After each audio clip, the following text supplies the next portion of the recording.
بسم اللہ الرحمن الرحیم۔ السلام علیکم۔ مزمل وائس آفیشیل میں خوش آمدید۔ ایک حساس ادارے کے ڈائریکٹر اپنے ماتحت کا واقعہ سناتے ہوئے بتاتے ہیں کہ غضنفر جاوا میری ٹیم میں سب سے قابل ذکر، خوش شکل اور خوش اخلاق بلکہ ہر خوبی کا مالک انسان تھا۔ حال ہی میں وہ افغانستان میں اپنا مقصد حاصل کر کے 3 ماہ بعد لوٹا تھا، اور یہ اس کی خوش قسمتی تھی کہ وہ زندہ لوٹ آیا، ورنہ اس کے 90% چانس فرائض منصبی انجام دیتے ہوئے شہید ہو جانے کے تھے کہ ادارے کی پالیسی کے مطابق اس کی تدفین وغیرہ کے لیے مخصوص چیزیں تک تیار کروا کر رکھی کی تھیں، مگر شاید تقدیر کو کچھ اور ہی منظور تھا، لہٰذا وہ کامیاب ہو کر زندہ واپس لوٹ آیا۔ وہ گھر چھٹی پر گیا ہوا تھا اور اچانک سے اس کا استعفیٰ موصول ہوا تو مجھے حیرت ہوئی۔ میں نے اس سے رابطہ کیا اور سمجھایا، مگر وہ اپنی بات پر اٹل رہا، یہاں تک کہ میں اس کا استعفیٰ منظور کرنے کے لیے راضی ہو گیا، مگر بدلے میں اسے استعفیٰ دینے کی وجہ سے بتانے کی شرط رکھی۔ غضنفر نے ایک شام مجھے اپنے گھر چائے پر بلایا اور بتایا کہ اس نے اپنی بیوی کو طلاق دے دی ہے، لہٰذا اب وہ ڈیوٹی سر انجام نہیں دے سکتا، کیونکہ گھر پر اس کی بوڑھی والدہ اکیلی ہوتی ہیں اور بیٹے سے بہتر ماں کا کوئی خیال نہیں رکھ سکتا۔ میں نے معذرت کرتے ہوئے اس سے طلاق کی وجہ پوچھی تو اس نے بتایا کہ جب میں چھوٹے موٹے مشن پر یا نارمل ڈیوٹی پر جاتا تھا تو ہفتے 10 دن بعد گھر چکر لگتا رہتا تھا۔ شادی کے بعد میں محسوس کر رہا تھا میری والدہ صاحبہ مسلسل کمزور ہوتی جا رہی تھی، ان کے چہرے پر ایک عجیب خوف رہتا ہے، کوئی کام اعتماد سے نہیں کرتی۔ 1-2 بار میری والدہ صاحبہ نے مجھ سے میری بیوی کی شکایت لگائی کہ وہ مجھے مارتی ہے۔ جب میں نے بیوی سے بات کی تو وہ سرے سے مکر گئی، بلکہ ایک ملازمہ جو میری بیگم کی ساتھ ہی میکے سے آئی تھی، اس نے بھی میری بیوی کے حق میں گواہی دی اور مجھے سمجھایا کہ جس عمر میں آپ کی والدہ پہنچ گئی ہیں، اس عمر میں لوگوں کو ویسے ہی وہم ہو جاتا ہے۔ ساتھ ہی اپنی ماں کے متعلق جھوٹا قصہ گڑھ کر سنا دیا، جس سے خیر میں تو مطمئن ہو گیا۔ کچھ عرصے بعد میں والدہ صاحبہ کی ٹانگیں دبانے لگا، جو ہی ان کی ٹانگوں پر ہاتھ رکھا تو انہوں نے سسکی لی، جیسے کسی زخم پر ہاتھ آ جائے تو انسان لیتا ہے۔ میں نے والدہ صاحبہ کی ٹانگ سے کپڑا ہٹا کر دیکھا تو وہاں کٹ لگے ہوئے تھے۔ میرے پوچھنے پر والدہ نے ملازمہ اور میری بیوی کا نام لیتے ہوئے کہا کہ انہوں نے تشدد کیا ہے۔ جب میں نے ملازمہ اور بیوی کو بلایا تو انہوں نے ایک بار پھر والدہ صاحبہ کو ذہنی مریضہ قرار دیتے ہوئے اس واقعے سے لا علمی کا اظہار کیا اور ساتھ ہی بتایا کہ میری والدہ چھری کی مدد سے جلد پر خارش کرتی رہتی ہیں، شاید اس وجہ سے یہ ہوا ہو۔ اب کی بار میں نے بھی بیوی اور ملازمہ کی بات مان لی۔ اس بار جب میں مشن مکمل کر کے آپ سے ملنے کے بعد گھر پہنچا تو بغیر اطلاع دیے آیا اور کچن کی کھڑکی کے سامنے کھڑا ہو گیا۔ میں نے دیکھا کہ ملازمہ میوزک سنتے ہوئے کھانا بنا رہی ہے، میری والدہ صاحبہ شیشے کا گلاس لے کر پینے کے لیے فلٹر نل سے پانی بھر رہی ہیں۔ اس دوران گلاس ان کے ہاتھ سے گرتا ہے اور ٹوٹ جاتا ہے۔ ملازمہ کے ہاتھ میں اسٹیل کا کوئی برتن آتا ہے، وہ وہیں کھڑے کھڑے میری والدہ کے سر میں دے مارتی ہے۔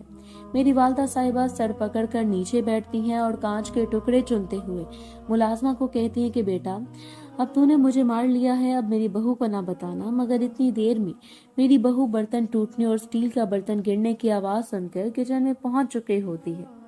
میں دل پر پتھر رکھ کر اپنی بیوی کے ری ایکشن کا انتظار کر رہا ہوتا ہوں۔ میری بیوی میری والدہ صاحبہ کو گردن سے پکڑ کر جھٹکا دیتی ہے تو جو کانچ میری والدہ صاحبہ اٹھا رہی ہوتی ہے وہ ان کے ہاتھ میں بہہ جاتا ہے۔ میں فوراً اندر داخل ہوتا ہوں، بیوی کے منہ پر تھپڑ مارتا ہوں، وہی اسٹیل کا برتن اٹھا کر ملازمہ کے سر پر دے مارتا ہوں اور وہیں کھڑے کھڑے بیوی کو طلاق دے دیتا ہوں۔ میری بیوی ایک اچھے خاصے مضبوط سیاسی گھرانے سے تعلق رکھتی تھی، اس سے مجھ سے یہ امید نہیں ہوتی تھی وہ ہنکوں کی طرح میرا منہ دیکھ رہی ہوتی ہے۔ میں والدہ صاحبہ کو اٹھا کر گاڑی میں ڈالتا ہوں اور ہسپتال لے جاتا ہوں اور سابقہ بیگم کو نصیحت کر جاتا ہوں کہ میرے آنے سے پہلے گھر سے جو کچھ چاہو لے کر نکل جاؤ۔ والدہ صاحبہ کی پٹی کروانے کے بعد ان کو ہوٹل سے کھانا کھلاتا ہوں، رات ساری والدہ صاحبہ کو گاڑی میں گھماتا ہوں، صبح فجر کے وقت گھر واپس جاتا ہوں۔ میری سابقہ بیگم جا چکی ہوتی ہے، میں گھر لاک کرتا ہوں، نماز پڑھ کر سو جاتا ہوں۔ جب اٹھتا ہوں تو میری سابقہ بیگم کے گھر والے سینکڑوں کالز کر چکے ہوتے ہیں۔ پھر میں ان سب کو ان کی بیٹی کے کارنامے بتاتا ہوں۔ عام پاکستانی لوگوں کی طرح وہ بھی اپنی بیٹی کو بھولی بھالی اور معصوم سمجھتے ہوئے مجھ پر الزام لگا دیتے ہیں کہ میں نے اپنی ملازمہ جو کہ میری بیگم کے ساتھ اس کے میکے سے آئی تھی، اس کی عزت لوٹنے کی کوشش کی۔ میری بیگم نے مجھے رنگے ہاتھوں پکڑ لیا اور مجھ سے طلاق لے لی۔ اب سنا ہے وہ لوگ پولیس کیس بنانا چاہ رہے ہیں۔ خیر پولیس کیس بنے یا نہ بنے، میں تو والدہ صاحبہ کو چھوڑ کر ڈیوٹی نہیں کر سکتا اور اب کسی دوسرے انسان پر بھروسہ بھی نہیں کر سکتا، اس لیے میں معافی چاہتا ہوں، آپ میرا استعفیٰ قبول کر لیجئے۔ غضنفر کی بات ختم ہوئی، میں نے اس کا استعفیٰ قبول کر لیا۔ جب وہ سابقہ سسرال کے کیس سے بری ہو گیا تو میں نے اس کا نکاح اپنی بیٹی سے کروا دیا اور وہ آج میری بیٹی اس گھر میں بہت خوش ہے۔ میں کروڑوں روپے کا کاروبار کرتا تھا، کراچی شہر میں کپڑے کی سب سے بڑی مارکیٹ کا مالک تھا۔ میری 9 دکانیں تھیں اور 9 کی 9 دکانوں میں کروڑوں روپے کا کپڑا پڑا تھا۔ میں نے اپنی مارکیٹ کے اوپر ہی گودام بنا رکھا تھا جس میں کپڑا سٹور کرتا تھا۔ مجھے اللہ تعالیٰ نے بہت نواز رکھا تھا، میں دل کا بھی اتنا ہی سخی تھا۔ میں نے دکان پر 20 لہنگے رکھے ہوئے تھے جو اپر مڈل کلاس کو کرائے پر دیتا تھا، لوور مڈل کلاس کو آدھے کرائے پر، جبکہ غریب یتیم بچیوں کو مفت دیتا تھا کہ وہ اپنا وقت اچھی طرح سے گزار کر واپس کر جائیں۔ یقیناً میری اس نیکی کی وجہ سے میرا رب مجھ پر بہت مہربان تھا اور مجھے نوازتا ہی جا رہا تھا۔ پھر مجھ سے غلطی ہوئی اور سب کچھ تہس نہس ہو گیا۔ ہوا کچھ یوں کہ مجھ سے ایک بیوہ خاتون اپنی بیٹی کو رخصت کرنے کے لیے لہنگا لینے آئی اور اس شرط پر لہنگا لے گئی کہ رخصتی کے دوسرے دن وہ لہنگا واپس کر دے گی، مگر شرمئی قسمت کہ اس کی بیٹی رخصت ہو کر سسرال گئی تو انہوں نے دروازے کی دہلیز پر چراغ جلانے جیسی کوئی رسم کی۔ چراغ کو آگ لگاتے لگاتے اس نئی نویلی دلہن کے لہنگے کو بھی آگ لگ گئی اور دیکھتے ہی دیکھتے لہنگے کے ساتھ ساتھ دلہن بھی جل کر رہ گئی۔ لوگوں نے لاکھ کوشش کی مگر آپ آگ پر قابو نہ پا سکے اور دلہن کی موقع پر موت واقع ہو گئی۔ اب جب 3 دن تک عورت نہ آئی تو میں نے اس کی خیر لینے کا سوچا۔ اس کے گھر جا پہنچا جہاں باہر گلی میں بیٹھے چند مرد خوش گپیوں میں مصروف تھے۔ میں نے زیادہ توجہ نہ دی اور سوچا کہ نئی نویلی شادی ہوگی، رشتہ دار وغیرہ مبارکباد دینے آئے ہوں گے، لہٰذا میں بنا کوئی بات کیے واپس آ گیا۔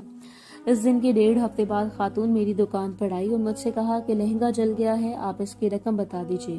میں نے لہنگے سے جلنے کی بابت کوئی سوال نہ کیا بلکہ لہنگے کی ڈبل قیمت بتا دی اور ساتھ ہی 10 دن کا کرایہ بھی ڈال دیا تاکہ اب کی بار اس سے بہتر لہنگا خرید کر دکان میں رکھ سکوں۔ خاتون نے مجھ کو میری بتائی گئی رقم کی آدھی رقم ادا کر دی اور باقی کی قیمت کے عوض میری دکان پر کام کرنے کے لیے راضی ہو گئی۔ میں نے بھی حامی بھر لی کیونکہ میں اصل رقم تو وصول کر چکا تھا، اب سود کے بدلے مفت میں نوکرانی مل رہی تھی اور یوں وہ خاتون میری دکان پر کام کرنے لگی۔ کام کے دوران مجھے حقیقت کا علم ہو گیا تو مجھے بہت دکھ ہوا، میرے دل میں اللہ تعالیٰ کا خوف بھی آیا۔ میں نے سوچا کہ اس خاتون کو معاف کر دوں مگر تب تک مجھے ملازمہ کی عادت ہو چکی تھی۔ میری آمد سے قبل وہ میری مارکیٹ کی صفائی کر چکی ہوتی تھی، میری ضرورت کی ہر چیز ٹیبل پر رکھ کر میری آمد کا انتظار کرتی تھی تاکہ مجھ سے اجازت لے کر جا سکے۔ لہٰذا میں نے سوچا کہ اللہ تعالیٰ کی ذات معاف کرنے والی ہے، مجھے معاف کر دے گی۔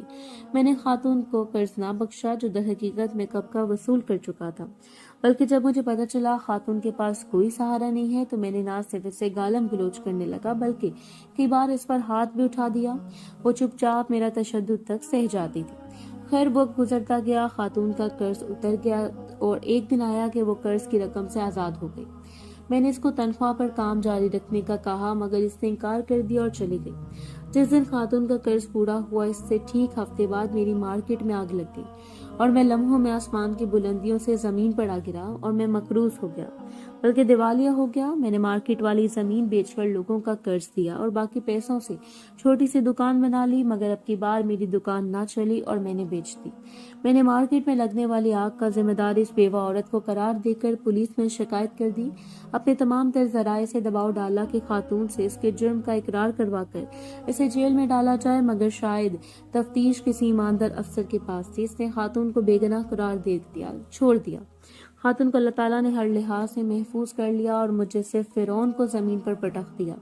آج جب میں بھیک مانگ کر پیٹ بھرتا ہوں تو میں سوچتا ہوں کہ اللہ تعالیٰ خود فرماتا ہے حقوق العباد کی معافی نہیں ملے گی۔ میں نے یہ بات آزما لی ہے، آپ میں سے اگر کوئی آزمانا چاہتا ہے تو بے شک حقوق العباد ادا نہ کرے، اور اگر کوئی خوف خدا دل میں رکھنے کا کہتا ہے تو اسے چاہیے کہ کسی پر ظلم نہ کرے، کسی کا حق نہ کھائے، کیونکہ کمزور بس انسان ہے، اللہ تعالیٰ نہیں، وہ قادر ہے ہر چیز پر۔